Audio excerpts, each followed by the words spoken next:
So hey everyone, welcome back to my channel. I am Deepika and today I am going to explain chapter 5 of class 12th, that is the principle of inheritance and variation. हम disease वाले में portion में आए हुए थे, आज हम continue करते हैं। तो यहाँ से हम करेंगे सिकल सेल एनीमिया। ठीक है, तो देखो सिकल सेल एनीमिया में क्या ही हो रहा था, ये भी हमारी ऑटोजोमल लिंक्ड रिसेसिव ट्रेट होता है। ठीक है, ये हमारी ऑटोजोम्स पे है। बाकी अगर हमने हीमोफीलिया वगैरह पढ़ा, कलर ब्लाइंडनेस वगैरह पढ़ा, तो these are all sex linked based. ठीक है, तो ये ऑटोजोम्स पे होती है और रिसेसिव ट्रेट है।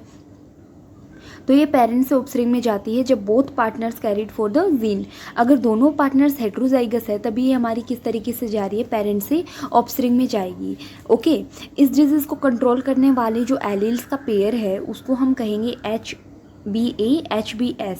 ठीक है, अब 3 पॉसिबल जीनोटाइप्स हो सकते हैं ना इसमें, लाइक किसी के पास HBA/HBS भी हो सकता है, राइट।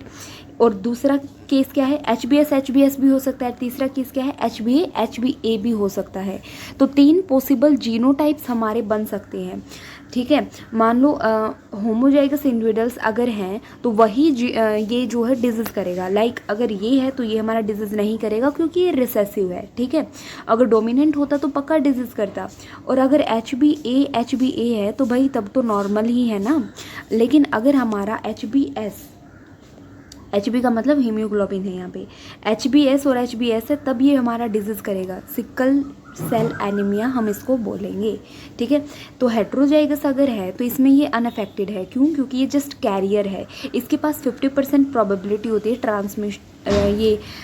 ट्रांसमिट करने की। ये जीन्स को हमारे ऑफस्प्रिंग में ट्रांसमिट करने की 50% चांस होता है।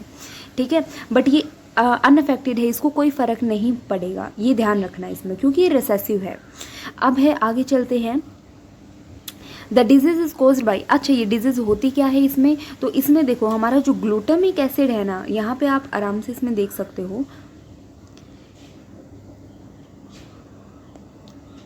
जो ग्लूटामिक एसिड है हमारा वो वेलाइन के द्वारा 6th पोजीशन पे क्या हो जाता है, चेंज हो जाता है। लाइक ग्लूटामिक एसिड होना चाहिए था बट वहाँ पे हमारा वेलाइन आ जाता है। ये किस पोर्शन पे हो रहा है, ये बीटा ग्लोबिन चेन पे हो रहा है, हीमोग्लोबिन की एट द 6th पोजीशन। जैसे कि अगर यहाँ पे देखोगे आप, और ये डायग्राम पूरा अच्छे से देखना कि ये वाला बिल्कुल क्या है, हमारा नॉर्मल है, नॉर्मल हीमोग्लोबिन है, राइट। अब इसमें हमारा क्या है, ये जो ग्लूटामिक एसिड है यहाँ पे 6th पोजीशन पे, यहाँ पे इसमें म्यूटेशन हो जाता है। इस एक ही जगह यहाँ पे क्या हो जाता है, बीच में जो एडेनिन है उसकी जगह यूरेसिल आ जाता है mRNA में। तो अगर ये आ गया ना, जैसे T है ना, T की जगह U आ जाएगा क्योंकि U भी बाइंड कर सकता है ना, राइट।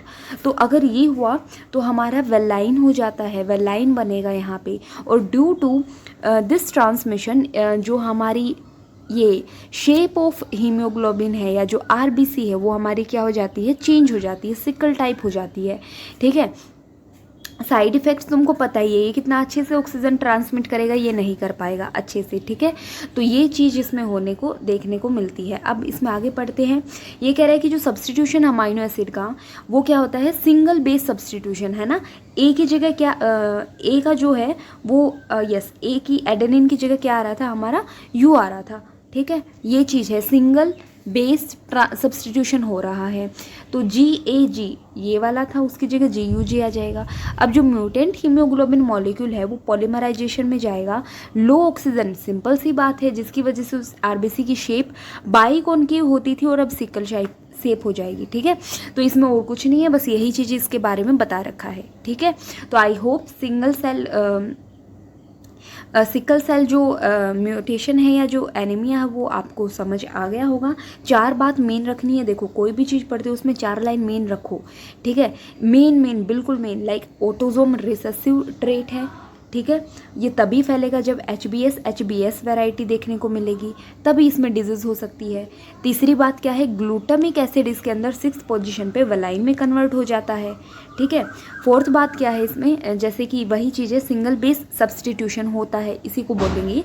और 4th वाली कहेंगे हम लो ऑक्सीजन बाइंडिंग कैपेसिटी, और ये बाइकॉन्केव से किस में चेंज हो जाएगा, हमारा सिकल शेप में चेंज हो जाएगा, बात खत्म। ठीक है, अब चलते हैं हम फिनाइलकीटोनूरिया पे। तो फिनाइलकीटोनूरिया इनबॉर्न एरर ऑफ मेटाबॉलिज्म होता है, ये भी ऑटोसोमल रिसेसिव ट्रेट है, ठीक है, पेरेंट्स से ऑफस्प्रिंग में जाएगा। अब देखो इसमें जो अफेक्टेड इंडिविजुअल्स होते हैं उनके पास एक एंजाइम की डेफिशिएंसी होती है। वो एंजाइम क्या करता है, वो अमाइनो एसिड फिनाइल एलानाइन को टायरोसिन में कन्वर्ट करने में हेल्प करता है, ठीक है, उसका नाम है फिनाइल एलानाइज, ठीक है, एलानेज। तो ये एंजाइम की डेफिशिएंसी होती है, लाइक यहाँ पे हमारा जो एंजाइम है वो नहीं होता, इस वजह से ये यहाँ पे ट्रांसमिट नहीं हो पाता है। तो ये यहाँ पे ट्रांसमिट नहीं होता तो ये जो है वो हमारा कन्वर्ट हो जाता है किसके अंदर, एसिड के अंदर कन्वर्ट हो जाता है, जिसको फिनाइल पायरुविक एसिड बोलेंगे। और ये जो पायरुविक एसिड जो है, फिनाइल पायरुविक एसिड, ये ब्रेन में इकट्ठा हो जाता है। अगर ब्रेन में तुम्हारे कुछ भी चीज़ हो रही है तो समझ लो मेंटल रिटार्डेशन, ठीक है। तो these are also excreted through urine. तो इसमें ये चीज़ देखने को मिलेगी। अब कह रहे हैं कि these are also excreted through urine. अब देखो ये यूराइन के थ्रू जो है वो एक्सक्रीट हो जाता है because of its poor absorption bye kidney, क्योंकि किडनी इसका पुअर अब्जॉर्प्शन करती है, लाइक, तो इसलिए ये यूराइन के थ्रू क्या हो जाता है, अपना एक्सक्रीट हो जाता है। तो फिनाइलकीटोनूरिया के बारे में इतना ही था। इसमें 3-4 पॉइंट लिखना कि ऑटोसोमल रिसेसिव है, ये तो पक्का ही लिखना है। फिर उसके बाद में ये है कि ये हमारे अमाइनो एसिड फिनाइल एलानाइन को टायरोसिन में कन्वर्ट करने में हेल्प मिलता है। इसमें एंजाइम नहीं होता इसलिए वो कन्वर्ट नहीं होता और एसिड में कन्वर्ट हो जाता है, वो ब्रेन में जाके मेंटल रिटार्डेशन करेगा, ठीक है। ये सब पॉइंट इसके अंदर कवर अप करने हैं, ओके। उसके बाद में आता है हमारा थैलेसेमिया। ये हम जो है वो इसको भी autosomal linked recessive blood disease कहेंगे, ठीक है। ये भी पेरेंट्स ऑफस्प्रिंग के अंदर जाता है, जहाँ पे बोथ पार्टनर्स अनअफेक्टेड होते हैं, लाइक हेट्रोजाइगस होते हैं, ठीक है, रिसेसिव है ना, इसलिए। अब देखो the defect could be due to either mutation और deletion which ultimately results in reduce rate of. देखो इसमें क्या होता है, या तो हमारा ये डिफेक्ट होता है जिसमें हमारा या तो म्यूटेशन होगा या डिलीशन होगा, जिसका रिजल्ट क्या रहेगा, हमारा जो ग्लोबिन चेन बन रही है ना, अल्फा और बीटा चेन्स, उसका रेट कम हो जाएगा जो हमारा हीमोग्लोबिन को बना रही है, ठीक है। तो इससे हमारा हीमोग्लोबिन मॉलिक्यूल अबनॉर्मल फॉर्मेशन होएगा उसका, जिसका रिजल्ट क्या होएगा, एनीमिया, ठीक है, which is characteristics of this disease. तो थैलेसेमिया का मेन अगर हम कहें कि इससे क्या ही हो रहा है, तो भाई इससे एनीमिया हो रहा है, ठीक है। तो ये क्यों हो रहा है, तो वो हमने देख लिया, क्योंकि इसमें अल्फा और बीटा जो चेन बन रही है ना, उसमें किसी चीज़ की वजह से, मान लो आइदर म्यूटेशन या डिलीशन हो जाता है, जिसकी वजह से उसका रेट जो है, या जो इनका सिंथेसिस हो रही है वो बहुत कम हो जाती है, ठीक है। तो ये चीज़ इसमें देखने को मिलेगी। अब थैलेसेमिया जो है वो हम क्लासिफाई करते हैं कि किस हमारा कौन सा जो चेन है, लाइक अल्फ़ा या बीटा, कौन सा में प्रॉब्लम हुई है, तब ये बनता है, लाइक इसको अल्फ़ा थैलेसेमिया बोलते हैं और बीटा बोलेंगे, ओके। तो अल्फ़ा थैलेसेमिया मतलब अगर अल्फ़ा अफेक्ट हुआ है, बीटा थैलेसेमिया मतलब बीटा चेन जो है वो अफेक्ट हुई है, यही बोलेंगे इसको। अब देखो यहाँ पे मेन बात आती है, जो अल्फा थैलेसेमिया है उसको कंट्रोल करते हैं बाय 2 क्लोजली लिंक्ड जीन्स, ठीक है। तो 2 closely linked genes like HbA1 और HbA2, ओके, ऑन क्रोमोसोम 16। तो अल्फा थैलेसेमिया की जो जीन्स होती हैं वो ये कंट्रोल करती है, और ये 16 नंबर क्रोमोसोम है उस पर होती है। And it is observe due to mutation और डिलीशन ऑन 1 और 4 जीन्स, ठीक है। ये हमारा देखने को मिलेगा, सिंपल सी बात है, ये जीन्स है तो इनके एलील्स पेयर भी देखने को मिलेंगे ना। अब देखो द मोर जीन्स अफेक्टेड, जितना ज़्यादा जीन्स अफेक्ट होगा उतना ही कम अल्फा ग्लोबिन चेन प्रोड्यूस होगा। और बेटा में कहाँ, ये तुमको बस क्रोमोसोम नंबर याद रखने हैं, सिंगल जीन होती है बेटा के लिए, लाइक HBB, तो ये हमारे क्रोमोसोम 11 पे होती है, और ये होती है म्यूटेशन के कारण 1 और बोथ द जीन्स, ठीक है। देखो 2 जीन्स हैं यहाँ पे, linked gene, 2 closely linked genes होती हैं हर पेरेंट की, और अगर उनमें एक या एक से ज़्यादा जीन्स में इफेक्ट हो रहा है, या चारों में ही हो रहा है, मोर देन 4 जीन्स, तो हमारा अल्फा थैलेसेमिया पे फ़र्क पड़ेगा। और यहाँ पे हमारा HBB की बात कर रहे हैं, तो यहाँ पे 1 और बोथ द जीन्स की, यहाँ पे तो 2 ही है ना, तो अगर उनमें फ़र्क पड़ रहा है तो बीटा पे इफेक्ट पड़ेगा, ठीक है।